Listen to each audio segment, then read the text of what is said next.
Brother Will, could you share how you came to know the Lord, and then you can finish giving your life testimony. Okay.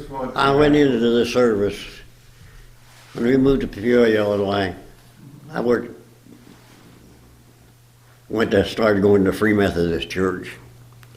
After that, I went in the service. When I was in the service, we didn't have church anywhere. We didn't have enough people to.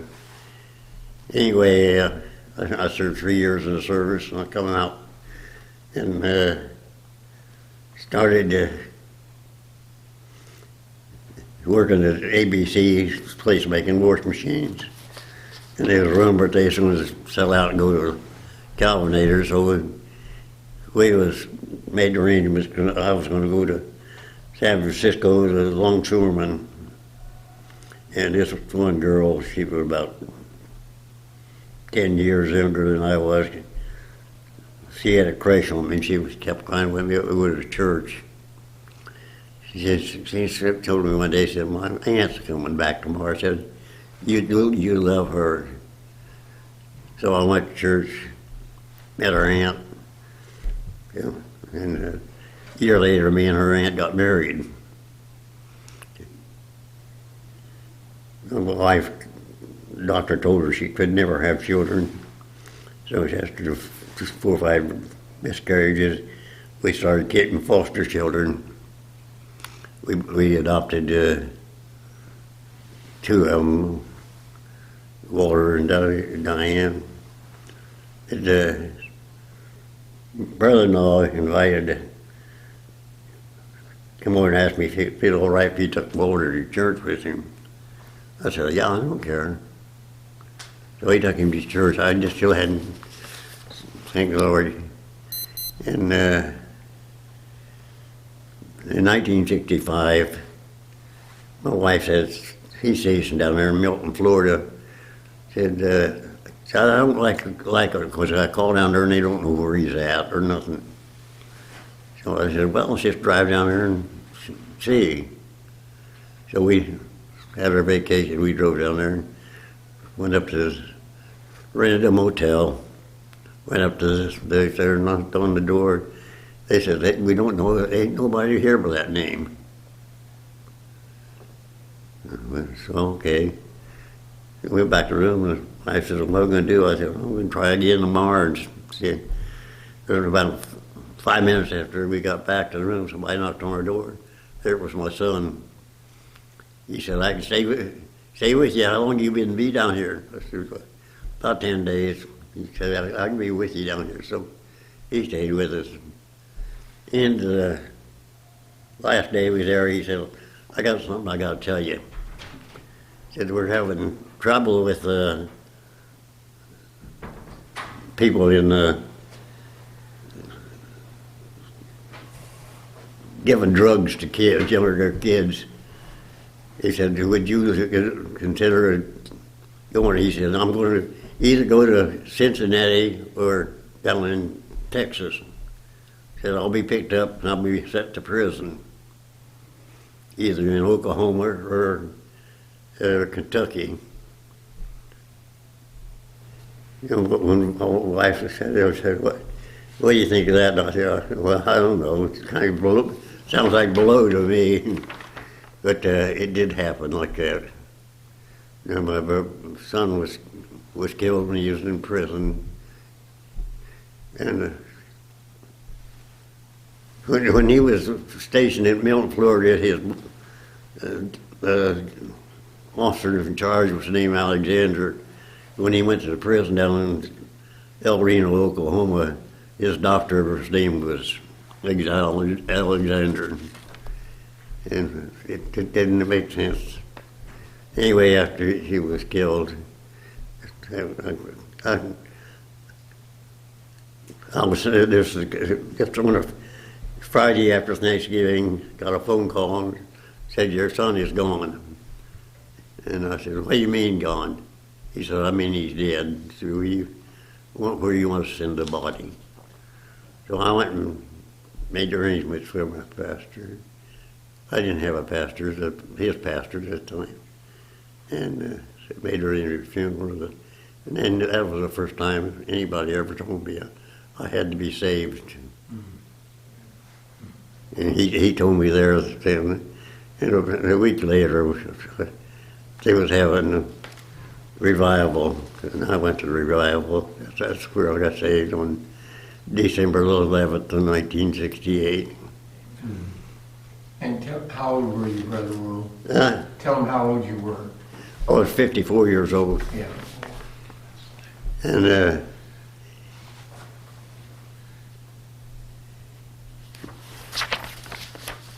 I got active in the church. Since then, I don't think I've missed over one or two Sundays going to church in my life since then. I remember they asked me to be a teacher in the 6th grade, and I took it. I learned more from them 6th grade boys than you'd ever think about learning from anybody. And I taught them the 6th grade the next year. They moved me up to the junior high, and I had these boys in junior high, and then I had them in the 8th grade. So I had these boys in my class, and from the 6th grade clear through to go to high school. And I remember a couple twin boys. They was living with their mother. They come to me and said they're going to Texas. They said, "What could we do if we get down in Texas and we can't find a Baptist church?" I said, "Well, they probably got a Baptist church down there." But I said, "Remember, we use the King James Version of the Bible. Just look when it does that and check them out." So they said, "Okay." But they found a Baptist church down there. Anyway, I got to be a deacon. We had 2 church splits right away. One of them was, I went to my first meeting, I went to church, spent an hour. Somebody donated the flagpole and the flag, and they spent an hour trying to figure out who's going to raise the flag. And they come to me and asked me what I thought. I said, "I think this is stupid." I said, "We got a light out there in the front that lights up a church." I said, "We go just put a light right on that and shine it on the flag and put that flag up there and let that light shine on it. We don't have to take it up and down." But the word got out through the church that I called the deacon board stupid. My pastor come to me and wanted me to go apologize to him. I said, "I ain't going to do nothing to apologize. I didn't say they were stupid. I said what we was discussing was kind of stupid."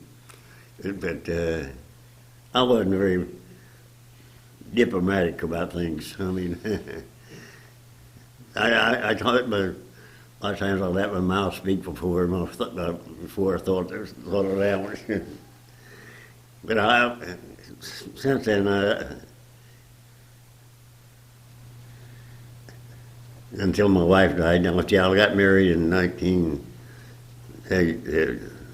April 11th, 1948, and she died in 2013. We'd been married 66 years when she passed away.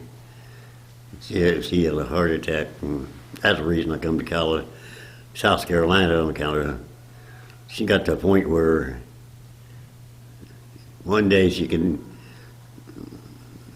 brightest attack, the next day she couldn't find a bathroom. And somebody had to be with her 24 hours a day. My daughter was living down here going to Morningside. In fact, she was working part-time at Morningside at the time. And so I told her to find a place where both of us could live. And she started looking. We found one over in Taylor, but it wasn't going to be open for 2 months. And so my brother told me, he said, "You better put your house up for sale." So I said, "Well, I guess I should." So I put my house up for sale on a Friday. Guy come up on the porch. I mean, and put the stake up and take it up that evening about 6 o'clock, some gal told me that she worked for a different company because she come over and she had a person that was interested in buying my house. This person come over on Saturday and she bought my house on Saturday. I put it up on sale on Friday. And I was dealing with a place down here. I never seen it. But when we come down here, I close up on there on a Saturday, and I come down here and close up on a house on Monday. And that granddad said, but I was active in the church for the last 40 years. I was a deacon, and I went back to the First Baptist in Creve Coeur. My wife, she didn't like big churches, and went back there into the small church. So, but when we was going there, it was running about 500, and when we had the split, it stopped it. And that was the way at Averville. When I went in there, I asked, they put me a deacon, and I asked the pastor about our finance department. He said, I got a finance committee that takes care of that, so you don't have to worry about nothing like that. Okay. But, Wind it up. but the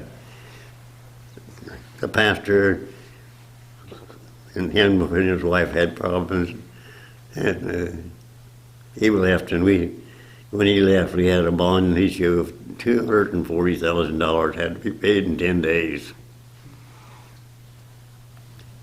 The kid was a deacon with me. He says, I don't know how you're going to do it. He says, well, we have a sale at my house. We can't have a garage sale at your church, but we can have it at my house. So we put the word out. We was going to have a thing, and people donated cars, combines, tractors. We was going to run it 3 days, but we run it 2 weeks. And we raised enough money to pay that bond issue off. Wow. So, but I when I left that church, I went down on my wife and went back to another one. My wife said there's too many people, like I said, the pastor run off with a kid going to the college, and the bus minister guy, he ran off from his wife and with some young girl. She said, there's too much like that going on, so I want you to get out of there. So we went back to the smaller church, and then when she got to a point where she couldn't take it, we moved here to South Carolina. I've been coming to Morningside Baptist Church ever since. But 6 years ago, I had to give up driving, so now I got to depend on somebody to come and take me, because I got a diabetes and I can't hardly walk. Well, we're so glad for your testimony. We're glad that somebody's picking you up, bringing you to church. Yeah. Every Sunday. Yeah, they bring me Sunday morning. I can't get back on Sunday evening or Wednesdays, but I do get here on Sundays. And maybe we could shut that door. Oh, yeah. Let's shut that door so we don't get any background noise.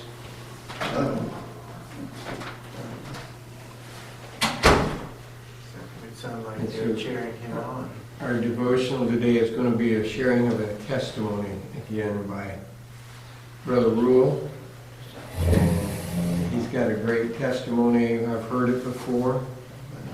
And I'm thankful for what God did in his life, even in later life, as we would call it. Yeah. So, Brother Rule, would you... Well, wait a minute. You're not ready?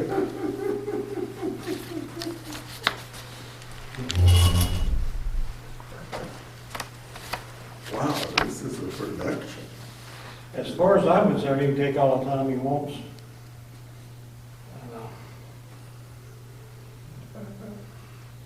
Ready, you can start anytime. My name is James Russell Rule. I was born to John Henry Rule and Ines Mae Davis Rule. I was a third child. Two sisters born before I was. I don't remember too much until I remember going to grade school to visit when I was 4 years old. But my memory early back then was not doing that. But I can remember when my brother was born, Dad had a little old cart for two people to sit on. Just one horse pulling it. And we used to go to church every Sunday in that thing. My younger brother would sit out, Mom and Dad would sit on the seats, and us three older kids would stand up behind the seat and hold on, and my younger brother would just sit down between Mom and Dad's legs, and we'd go to Sunday school in that. I think it, I don't know how long it went like that, but one day something happened to the cart, so he had to park it, and he didn't have the money to fix it, so we started going in the wagon, or we walked. It was a little over 3 miles to the church from where we lived. I was born in a 3-room house. It was built by the pioneers, and there's no insulation in it or anything. It had a porch across the front. Each room was probably 30-foot square. It was made into a T, and Dad finished the porches on the back. And we first started out, us kids had the bedrooms, and Dad and Mom would sleep in the living room. They had a fold-up bed, it folded up into the wall, and we just had the dining room. And I lived in this place till I was 16 years old. We didn't have no electricity, no telephone. We didn't have no touch with the outside world at all. I remember we used to go to my grandma's house, and she had a big microphone which we played records on, but she didn't have no needles. And we did a tag wire, put it between her teeth, and sat there and let the tag wire on it, let her could hear it. But she didn't have the money to fix it either. We were born in Richland County, Illinois, in Decker Township. We was always referred to the people that lived down on Hog Run. That was the poor neighborhood. But I can remember Dad used to take us to church every Sunday morning. I remember my two older sisters got saved and got baptized. They baptized, we didn't have our church was just one great big room.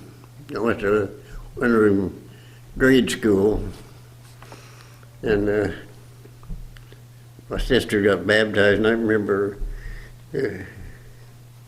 this one gal said that the preacher was baptizing them wrong because he should have baptized them with their head upstream instead of downstream. I don't know what the difference it made, but but I remember when I was in second grade, the school board decided that it was too much on the teachers to teach 8 grades. So she's going to teach one year she'd teach odd numbers, and next year she'd teach even numbers. So we was in second grade, and And they wasn't doing, they was going to teach you even numbers because they said that would work out the best. So they made us take the second grade over. And me and Darrell Radish just decided we wasn't going to go to school. That lasted a couple of days. My dad got in there and solved that. So we didn't boycott the school any longer. And but we didn't study too good much because we'd already passed second grade, so we didn't. We'd sit there and watch. When she'd teach us the fourth grade, we'd do the fourth grade work to show them that we could do it. But anyway, we lived in this little house, and finally Dad on the building the side of the house there where it was about 10 by 30. He washed it in and had a bedroom for us boys. That way then we could get on it. I remember we used to, winter time, we used to take the old, we had the old cast iron orange you put on the stove to heat the orange. And they'd heat them up and wrap them in a towel and go jump in the bed because it would get down to probably sometimes it was 0 in the bedrooms. We had a lot of chickens and we raised a lot of eggs, and we used to have to set them in there by the stove at night because we would freeze up and bust if we didn't. So that's the way we lived, and I can remember Dad had a cousin. He was a dealing in livestock, and he had a livestock truck, and he would go down every Saturday night to a movie, and they had a Canadian movie, and then another movie. He'd go see the movies, he'd buy some groceries, and he'd come home, and he told us down in the neighborhood, anybody wanted to ride in the back of the cattle truck going over there, it was free to give. So we used to go over there and go to the movies. We didn't go like most people did. I mean, me and my brother would go, we'd catch one of those hens and then we'd sell it when he got to town. That would pay for our movie, or if we went roller skating or something, we'd get 40 cents for the old hen, and we'd each one take 20 cents. And we didn't have any extra money.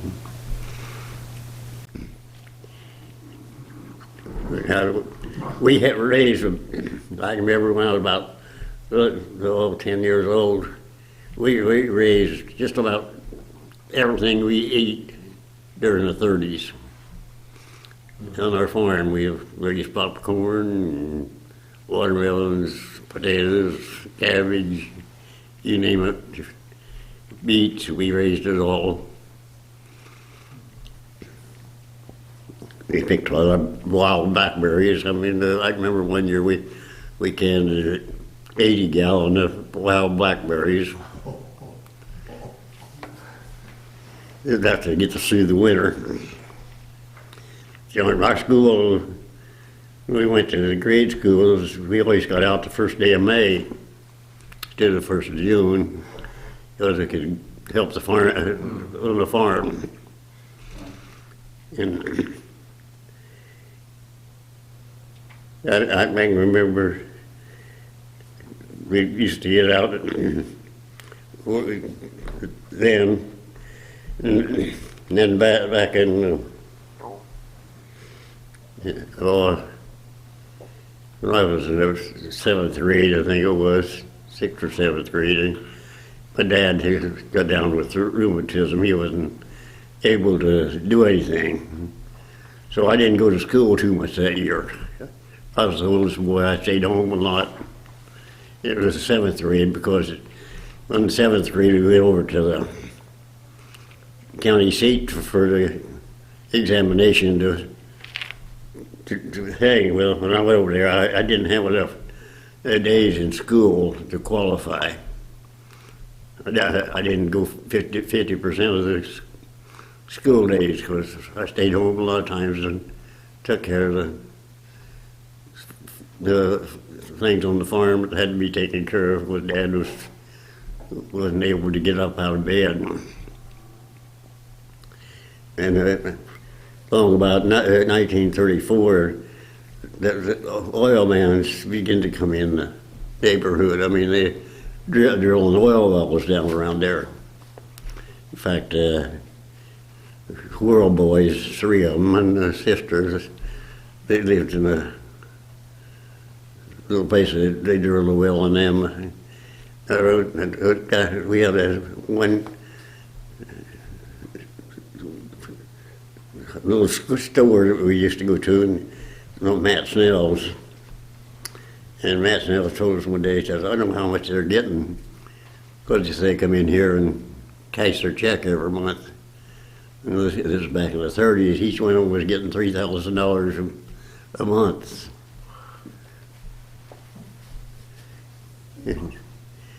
So that was a lot of money back then. I mean, the average person was only making about $1,500 a month at the most. We didn't make that much money. Anyway, in 1936, we had the oil well there. I remember it was drilling this one well, and Pete Rules. Most of the people that lived in our name was relations, and Rules were Rules. I mean, there wasn't. There's a few foreigners in there, but not too many.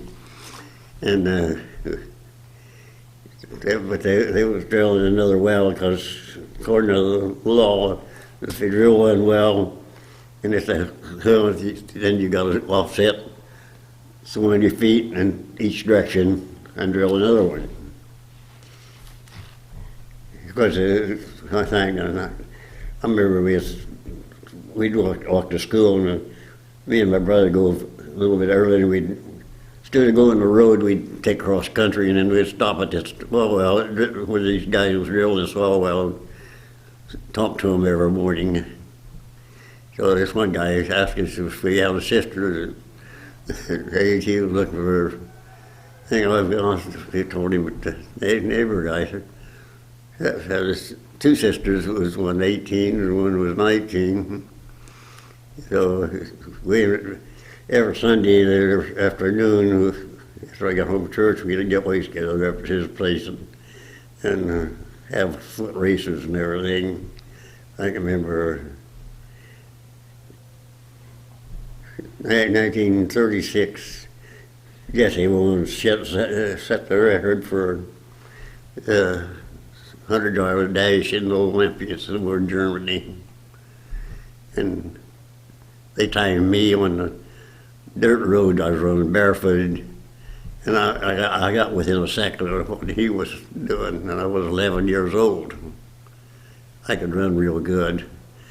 So this oil person, he come to us this one day, and he said, you should join that place over at Olney and learn, says you could be in the next Olympics as fast as you can run, because I could, most of the kids my age, on a 100-yard dash, I could spot them 50 yards and still beat them. And so we kicked into it. They wanted $15 a month. My dad set me down at the table. He says, $15 a month. He says, that's something I can't afford. He said, you'll be taken away from the other kids too. He said, you've got 6 the other kids. They had 2 brothers and 3 sisters alive. We had 2 sisters born year after I was born. It was stillborn. But the guys told us, so My dad told me he couldn't afford that.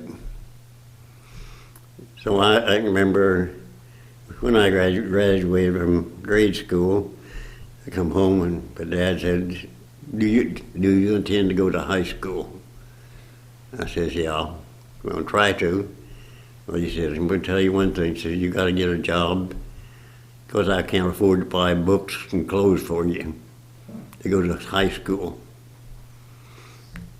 So I went to work for an uncle on a farm, paid me 75 cents a day. That was from sun up till sundown, 6 days a week. But I didn't get paid until the crops come in. And then if we could sell them, when he sold his crops, he would pay me. And but he did give me $10 to get the books and things when I started high school. And I was the only kid in the high school that wasn't taking agriculture. And it's a farming community. And the teacher come to me and asked me why I wasn't in the farming. I said, well, I don't intend to be a farmer. I intend to be a businessman. I'm going to take a business courses. So I went into that story. And then all along in 1940, we was sitting there and here come a brand new Buick down our dirt driveway. It was about a quarter of a mile off the other road. But then they graveled part of the road. WPA was working on it, and they offered my dad a job just working when Roosevelt started WPA. They was working on the roads, widening them, because it was down there. And Dad said, "No," he said, I'd starve to death before I took a handout from the Democrats. So that was the end of that story. He wouldn't work for him because Roosevelt was in charge of it, and he said he wasn't going to take no handout from the government. So this car come down our driveway one day, and this gal was a cousin to my mom. My mom's mother and her mother were sisters, but they wasn't allowed to speak to my mom when they was growing up because she was born out of wedlock. So she was listed as a bastard child. So I don't remember this, but the girl done the back probably on our how life all through life. She dug it up that when my mom was born, her dad Jim Freeman, he was one of the richest people down there. Took his daughter and my mom and put all their clothes in a pillowcase and took them out the edge of his farm, dropped them off on the road and said, "I don't ever want to see you again." And he wouldn't let any of his swamp friends have anything to do with my mom. Or her mother, anyway. Anyway, when she took my mother, and mom was just a couple of days old, she went to my grandpa because he was the one that impregnated her, and she wanted to help, but there was nothing down there to interfere. So his folks said that he could take the baby, but he couldn't take her. They wouldn't let her come in the house. But the baby, and he said, "You gotta pay for everything. I mean, we ain't gonna help you with her." So he signed to do that. But to make a long story short, he had an older sister that helped him, and then when he did But 2 years later, when my mom was about 2 years old, her mother died because she got pneumonia because she was just living in barns and around the country because what people would hand out to her. Oh, it was a rough life like that. Anyway, when these people come down our driveway, she says, Jim Fryman is dead now. She said, I'm gonna go down and see Ines. That was my mom's name. And she come down and see us. And she seen no idea of how we were living. So she talked with Mom moving back to Peoria, Illinois with her. She said, you can get a good job back there. So she went back to Peoria with her and worked up there for a couple of years. She'd come home every weekend or every other weekend. I remember I was going to school and I was trying to get my dad to sell out and move up there because we didn't have hardly anything. So my dad, he was afraid to sell the farm, afraid we'd starve to death in 6 months.